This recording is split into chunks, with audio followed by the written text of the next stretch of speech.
한국 등장박물관은 전기가 들어오기 이전에 우리 조상들의 어둠을 밝혀주었던 빛을 담았던 전통 조명기구인 등기구 전시하는 민속박물관입니다. 1층은 부엌, 찬방, 사랑방, 안방으로 나누어진 한옥의 구조로 공간별 사용했던 조명기구를 볼 수 있으며 2층은 등기구를 시대별, 소재별로 전시하고 있습니다. 등잔박물관은 등기구 이외에는 다양한 생활 민속품들도 함께 전시하고 있어 우리 조상들의 옛 생활 모습을 쉽게 이해할 수 있답니다.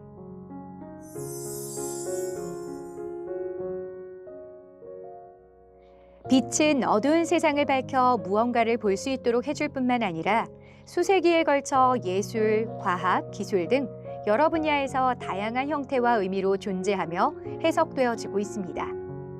만물의 근원인 해가 비추는 빛은 긍정적이고 따뜻함을 상징하고 밤하늘의 달빛과 별빛은 차갑게도 느껴지지만 어두운 밤하늘을 밝혀주며 오랜 세월 시계가 되어주었답니다.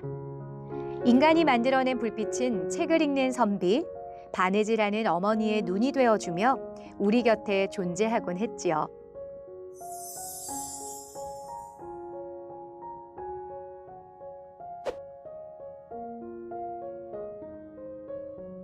네, 재단법인 한국등잔박물관 관장 김형구입니다. 오늘 여러분 만나게 돼서 대단히 반갑습니다. 전기가 없었을 때는 매우 답답했겠죠.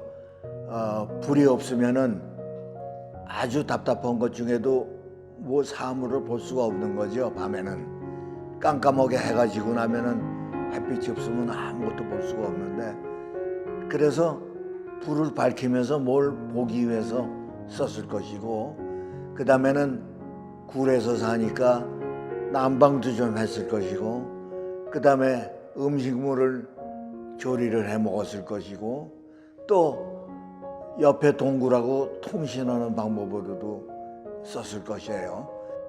이런 그 불은 인간의 삶을 매우 즐겁게 하고 중요하게 이 작용을 했습니다. 그래서 불이 없이는 살 수가 없게 돼 있죠.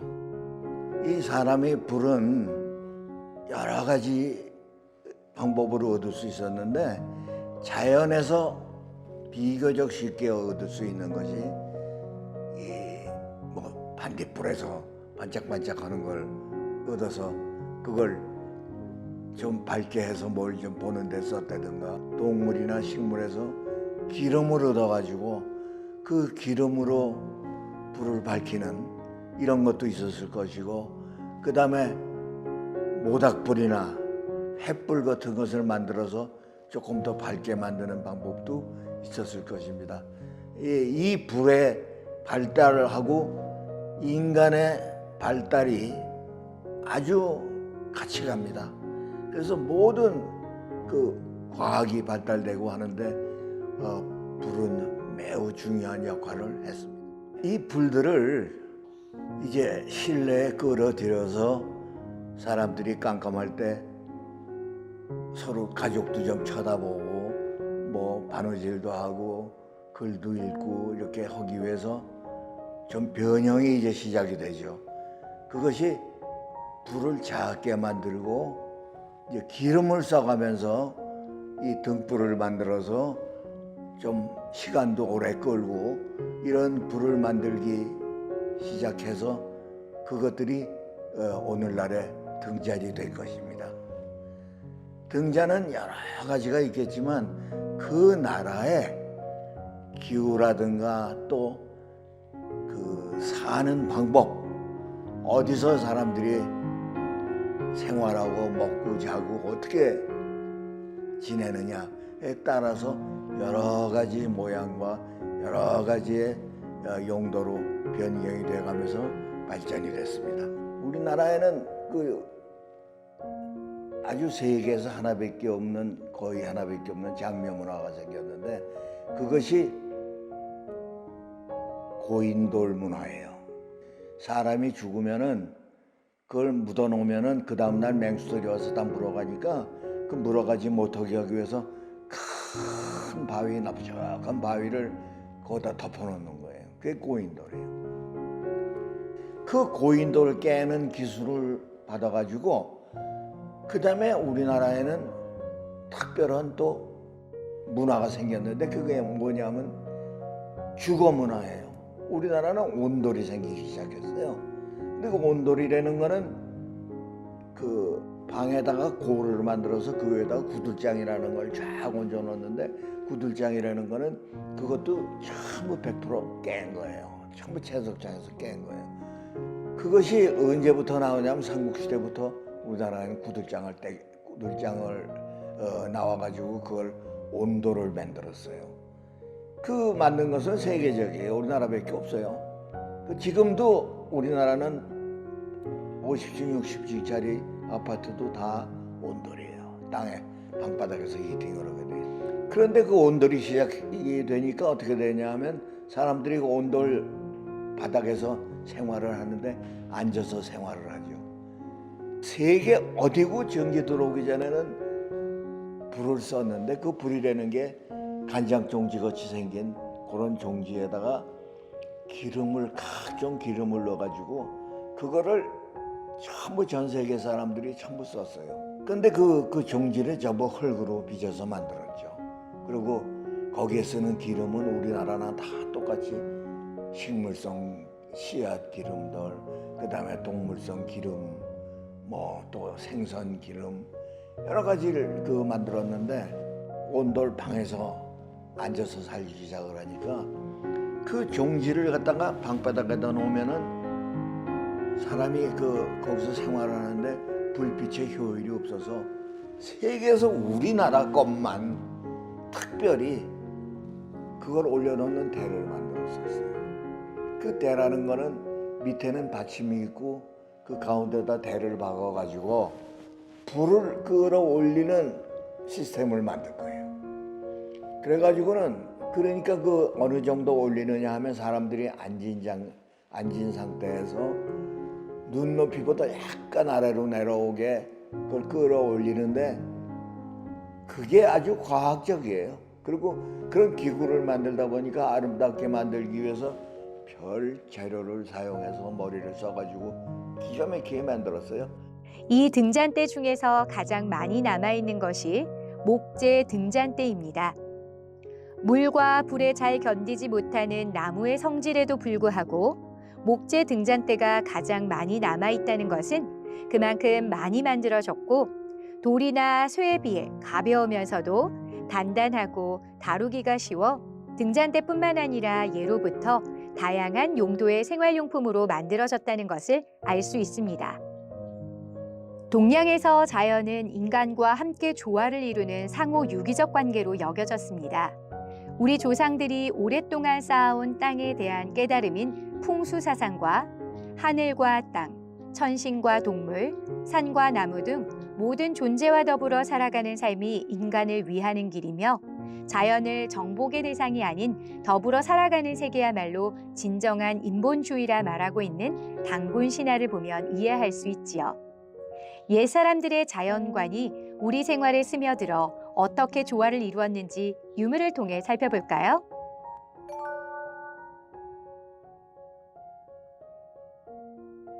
책상 위에 두고 책을 읽을 때 사용했던 등기구인 서등은 몸통에 대나무 마디 형태의 자연적 무늬를 담아낸 것을 볼 수 있습니다. 조선시대는 유교를 국가로 삼은 사회로 사군자, 매, 란, 국죽 중 대나무의 문양을 본뜬 등기구를 많이 만들었고 이러한 유교적 미의식은 소박한 자연주의적 성향을 나타내는 것이 특징입니다. 사군자의 자연적 무늬를 담아낸 것에는 등기구 외에도 연상, 필통 등 다양한 서재용품에서도 찾아볼 수 있습니다.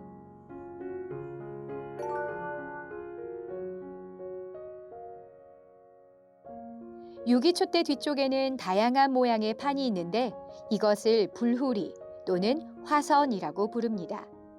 이 판은 360도 회전하며 바람으로부터 불꽃을 보호해주고 빛을 반사해주는 반사판 역할을 하였지요. 유기촛대에서도 자연물의 형태를 볼 수 있습니다.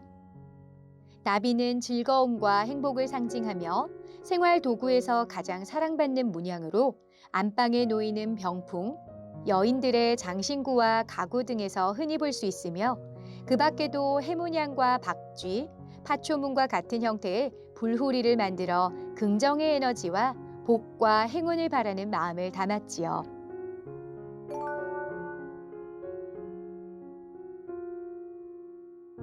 부엌에서 사용하는 벽걸이 등잔 받침에는 새의 형태를 볼 수 있습니다.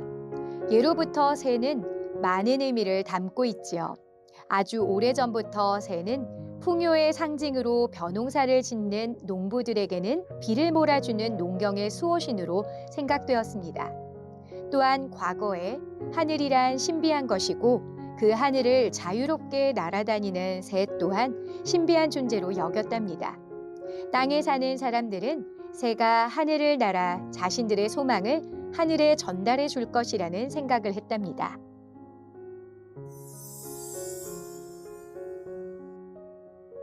솜씨란 손으로 무엇을 만들거나 어떤 일을 하는 재주를 말합니다. 우리 선조들은 모두가 솜씨쟁이였지요. 어떤 용도로 쓰일 것인지 목적에 따라 다양한 수공예품을 만들어냈습니다. 공예는 인간 생활과 더불어 발전되었고 일상생활에 직접 사용되는 생활공예와 예술성을 표현하는 미술공예의 성격이 공존하고 있습니다. 옛사람들이 남겨놓은 생활용품을 자세히 바라보면 장인 정신과 더불어 대량 생산되어지는 현대의 물건에서 볼 수 없는 실용성과 조형 감각을 겸비한 공예적 가치를 찾아볼 수 있지요.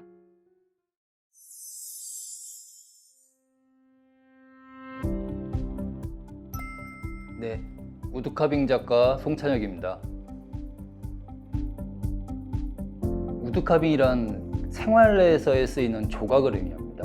조각이라는 우리말을 놔두고 굳이 영어를 쓰는 이유는 우리나라는 급속한 도시화하고 산업화로 인해서 생활 속에서 자작하여 쓸모를 만드는 목공예가 거의 사라지고 또 이러한 문화가 남아있는 외국의 기법과 관련 기술 및 공구 그리고 그 정신까지 함께 수입되었기에 우드카빙이라는 말을 쓰고 있습니다. 전통사회에서 나무는 가장 주변에서 구하기 쉬우면서도 또 가장 원시적이지만 직관적인 생활도구인 날물들, 즉 칼이나 낫, 도끼 등 이런 것들을 이용해서 직업적인 장인이 아니어도 충분히 우리가 쓸모있는 물건을 만들 수 있다는 장점이 있습니다. 또 같은 부피의 도자기나 철기 또는 유기 같은 것과 비교해서도 가벼우면서도 상당히 일정한 강도를 지니고 있어서 또 쓰임도 좋지만 또 열을 전하는 성질이 낮은 물리적 특징을 가집니다. 그래서 생활용품으로 쓰기 아주 적합했죠. 또한 만드는 사람의 숙련도에 따라서는 다양한 가공이 가능하고 또 자체적으로 색이 미려하면서도 또 무늬가 굉장히 아름답죠. 그래서 목재를 이용한 공예는 전문적인 장인의 아름다운 공예품도 있지만 또 생활 속에서 민중들이 필요한 물건을 자작해서 쓰는 그 생활의 도구에까지 널리 퍼져 있다고 말할 수가 있습니다. 현재에 있어서 목공예, 특히 우드카빙에 한정해서 그 매력과 가치를 말하자면 저는 감각에 대한 몰입을 통한 내 몸의 쓰임에 대한 고찰을 말하곤 하거든요. 칼이라는 것, 어찌 보면 가장 원시적인 도구를 이용해서 언뜻 보면 부드러워 보이지만 우리나라의 사계절의 혹독함을 겪고 제멋대로 자란 나무를 깎아내는 작업은 내 마음대로 할 수 있는 것이 거의 없습니다. 초보 때는 함부로 필요 없다 생각되는 살을 덜어내려고 덤비다가 표면이 뜯기고 쪼개지고 제멋대로 그 성질을 부리는 나무에 낭패를 보는 경우를 많이 보게 됩니다. 목조각은 마치 미로찾기나 퍼즐 맞추기처럼 나무의 결을 따라서 정해진 길을 찾아 나가는 작업이거든요. 이 과정에서 이성적인 판단도 필요하지만 그것과 함께 몸몸의 감각을 통해서 전해지는 나무의 그 시그널을 읽고 대응하는 작업으로 온몸의 협응력하고 감각의 몰입을 통해서 어찌 보면 우리는 명상적인 경험을 하게 되는 경우를 많이 보게 됩니다.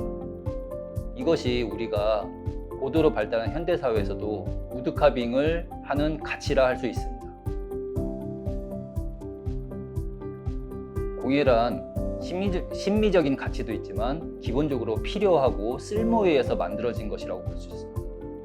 박물관의 공예품은 단지 유리벽에 갇힌 유물이 아닌 그가 속한 시대의 필요에 의해서 쓸모있게 만들어진 미적인 창조 행위의 결과입니다. 그러므로 공예품의 가치란 과거부터 흘러온 시간의 흐름 속에서 현재를 살아가는 우리한테 삶 속에서 역사적인 인과성을 부여하고 이를 또 계승하여 발전시키는 근본적인 지평을 마련해주는 아주 소중한 가치라고 볼 수 있습니다.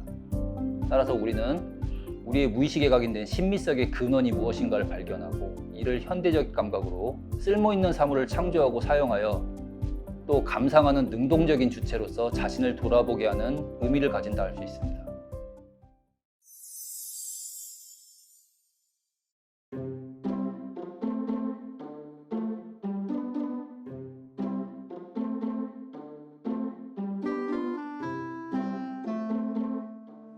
자, 오늘은 그 잔받침을 만들어 볼 건데요.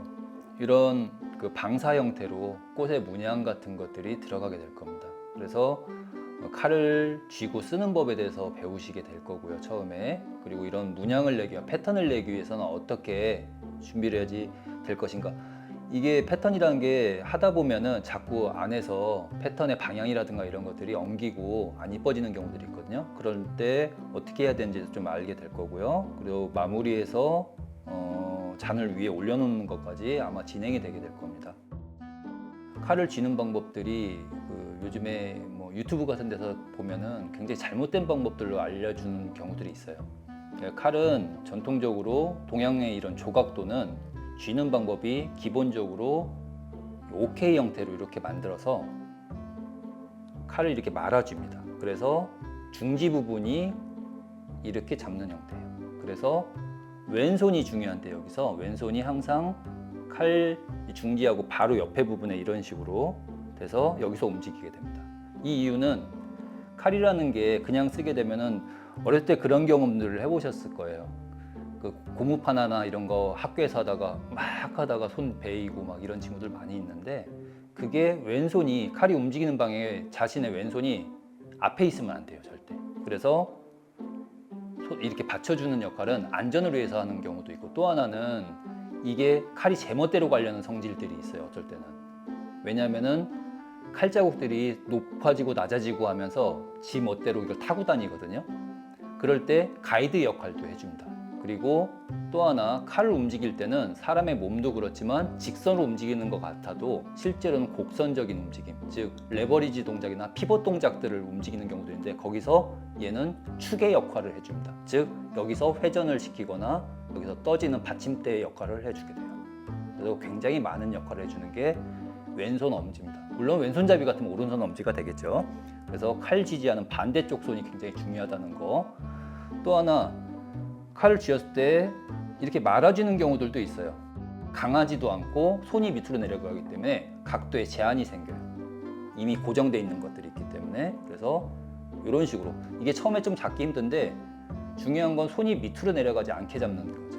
아예 밑으로 내려갈 거면 중지로 강하게 잡아버리든가. 자, 이렇게 잡는다는 거. 자, 이제 한번 시작을 해보겠습니다. 방사 무늬를 낼 때 이런 방사형 무늬를 낼 때는 처음부터 시작해갖고 1번, 2번, 3번, 4번, 5번 이렇게 가다 보면 중앙에서 만나지 않고 엉뚱한 방향으로 가게 되는 경우들이 많아요. 사람의 시야각에 한계가 있기 때문에 가다 보면 나는 칼 끝만 막 신경을 쓰고 집중을 해서 보다 보면 이쪽 가갖고 안 맞는 경우들이 많이 발생을 해요. 그래서 일단 중심부에다가 점을 하나 찍어 놓고 연필로 몇 개의 가이드선을 잡아놓고 해주시는 게 좋습니다. 이거를 지저분하게 다 하는 것보다는 이 꼭지점 있는 데서 중심으로 방사형으로 그려놓고 그 다음에는 칼 가지고 직접 하는 거죠. 이 방사 무늬 그려놓은 데서. 자, 이제 다시 한번 중지를 OK 형태로 해서 말아주고 왼손을 이렇게 받쳐줍니다. 위를 덮을 때도 있고 손이 내려와서 이렇게 밀어주는 경우들도 있습니다. 이렇게 밀어주는 경우들이 있는데 보통 이렇게 위로 덮을 때는 먼 곳을 갈 때는 이렇게 해주고요. 먼 쪽에서 이렇게 갈 때 가까운 곳은 이렇게 해서 손을 내려와서 밀어주고 파지를 하게 됩니다. 자, 이 상태에서 손으로만 하세요. 이걸 팔 가지고 밀려고 하지 마시고 손을 움츠렸다가 앞으로 쭉 뻗는 이 동작들 가볍게 다 하실 필요 없이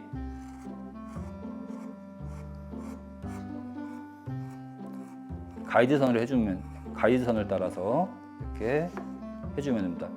보통 이렇게 갖고 그냥 쭉 이렇게 가는 경향들이 있는데 손을 움찔움찔하면서 이렇게 써주는 거예요.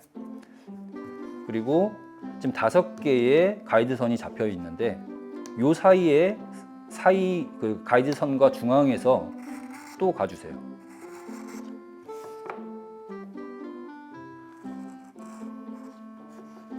총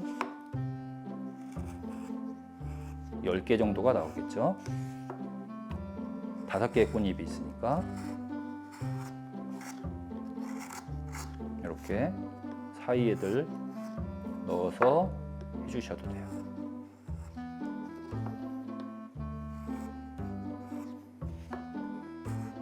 가이드를 만들어내는 작업이니까 중심으로 정확하게 갈 수 있게만 신경 쓰고 나머지는 크게 신경 쓰지 않으셔도 됩니다. 네. 자, 이렇게 가이드가 되는 칼자국들을 내놔야지 부분적으로 집중해서 하더라도 틀리지 않게 되고 중앙에서 잘 맞게 돼요. 네, 본격적으로 이제 들어가 보겠습니다. 자, 손으로 살짝 밀어주시고 움직이지 않게 검지를 이용해서 이제 들어갑니다. 이걸 길게 가는 것들도 있지만 이런 자연스러운 무늬를 내기 위해서는 약간 나무 결들을 교차시키는다는 생각으로 가볍게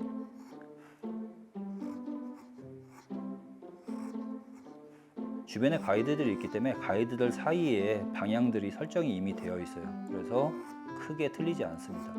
물론 내가 원해서 길게 여기까지 쭉쭉 똑같이 가겠다라고 마음을 먹는다고 하더라도 똑같습니다. 가고서 뒤로 돌아오는 테이크백 동작으로 내가 만든 칼자국으로 들어갑니다. 그래서 거기서 이어서 앞으로 가는 거예요. 한 번에 쭉 가는 게 아니라 이렇게 하면 길게 이렇게 칼자국이 한 번에 한 것처럼 나오게 되죠. 아까처럼 좋은 사각거리는 소리가 아니라 소리가 커졌어요. 이거는 결이 맞지 않기 때문인데 나무를 조각하면서 이런 경우를 많이 겪게 되고 이런 현상에서 겪을 때 막 어쩔 줄 몰라서 하다가 결국은 다 뜯어먹고서 사포를 어쩔 수 없이 치게 되는 경향들이 있어요. 이거는 나무가 가지는 결 때문에 이런 현상이 나타나게 됩니다. 칼이 이렇게 뾰족한 방향으로 들어가게 되면은 파고 들어가는 현상이 생기고 이거를 부러뜨리는 현상이 생겨버립니다. 결국 들고 올라가 버려요. 그래서 뜯기게 되고 표면이 거칠어지고 칼이 잘 안 나가는 경향들이 있는데 이쪽 방향으로 가야지 맞는 방향. 그래서 이거를 순결이라고 표현하고 반대 방향으로 들어가는 걸 엇결이라고 합니다. 자, 이럴 때는 제가 좀 전에 중심 방향으로 들어가면서 이상한 소리가 나고 뜯기는 현상들이 표면이 거칠게 되는 현상들이 나왔어요. 그럴 때는 중심으로 가는 게 아니라 반대 방향으로 가면은 그런 현상이 안 생기거든요. 그래서 거꾸로 중심에서 이제 바깥 방향으로 가겠습니다. 자, 이럴 때 거리가 멀면은 아까처럼 이렇게 하는 게 아니라 손을 덮는다고 그랬죠? 덮고서 이렇게 가시면 됩니다. 반대 방향으로 가는 거죠.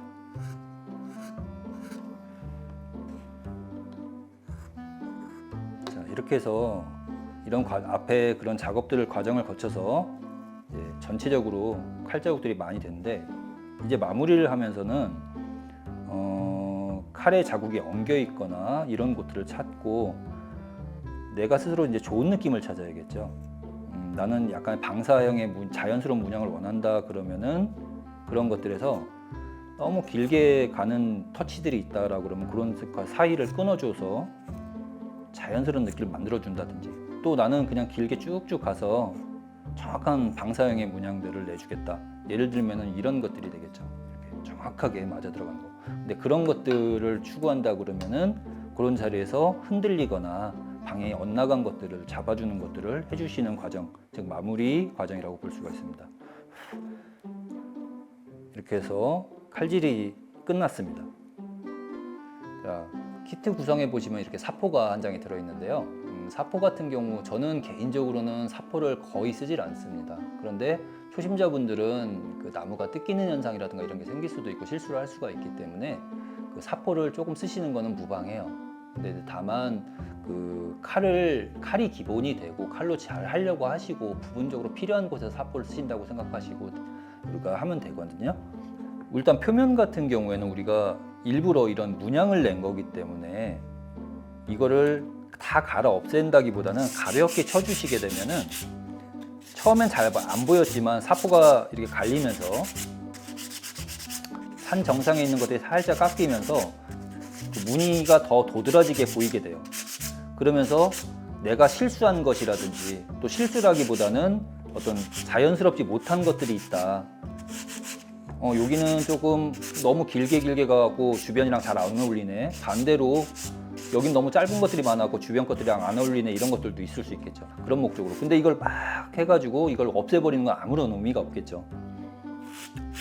자연스럽지도 못하고. 그래서 가볍게 쳐주셔서 이렇게 보시고, 그 다음에 깊은 자리, 그러니까 계곡 자리죠. 그 자리에 문제가 있다라고 그러면 살짝 접어서 그 자리만 정확하게 집어넣어서 해주세요. 깨끗하게 나온 자리는 굳이 하실 필요는 없고요. 거친 자리가 있다 그러면은 그런 자리만 부분적으로 살짝만 이렇게 접어서 해주시면 됩니다. 그 다음에 접어서 접은 이유는 모서리를 들어가거나 할 때 조금 더 힘이 한 장으로 되어 있는 것보다는 접어서 두 장으로 되어 있는 게 훨씬 더 강한 힘을 줘서 모서리 같은 걸 치기가 편하거든요.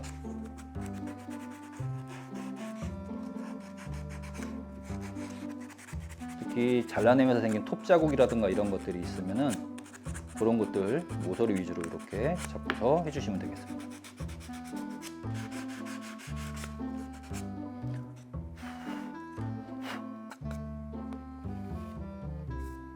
가볍게 털어주시고, 자, 또 키트에 보면은 작게 이렇게 소분된 오일이 들어있는데 이 도마나 이런 데 쓰이는 또 식용으로도 쓸 수 있는 미네랄계 오일이에요. 그래서 인체에 부해하고요. 특히나 이거는 그 뒤에 관리 같은 게 굉장히 쉽습니다. 그래서 이거는 듬뿍 처음에 바르실 때는 바른다는 개념보다는 안에 흡수시킨다는 개념으로 듬뿍 발라주시는 게 좋고요. 그 다음에 이게 소분된 게 조금 남으면 나중에는 관리용으로 이렇게 좀 표면이 거칠어진다든지 쓰다가 생활에 이런 상처들이 남았을 때 그때 다시 쓰시면 되는데, 그때는 조금씩 천에다가 동봉된 천을 이용해 갖고 가볍게 발라주시면 돼요. 냄새도 없고, 또 이게 식용이라든지 뭐 의약품이라든지 이런 데도 많이 쓰이는 오일이기 때문에 그냥 저 같은 경우는 개인적으로 손으로 발라줍니다. 손으로 발라주는데 동봉되어 있는 이 천 같은 게 있으니까 여기다 발라줘도 돼요. 근데 이렇게 되면 천이 먹는 양도 상당하기 때문에 처음에는 그냥 듬뿍 먹인다고 생각하고 그냥 뿌려주세요. 뿌려주시고,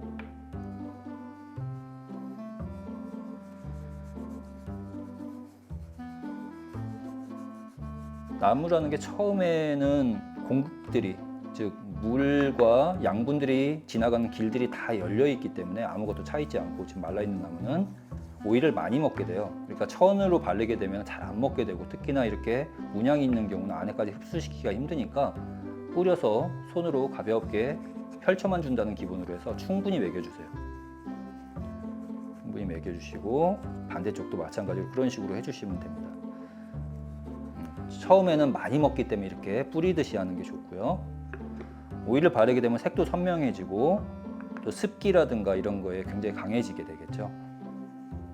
표면 그 나뭇결이 잘 드러나서 미적인 효과들도 있고요.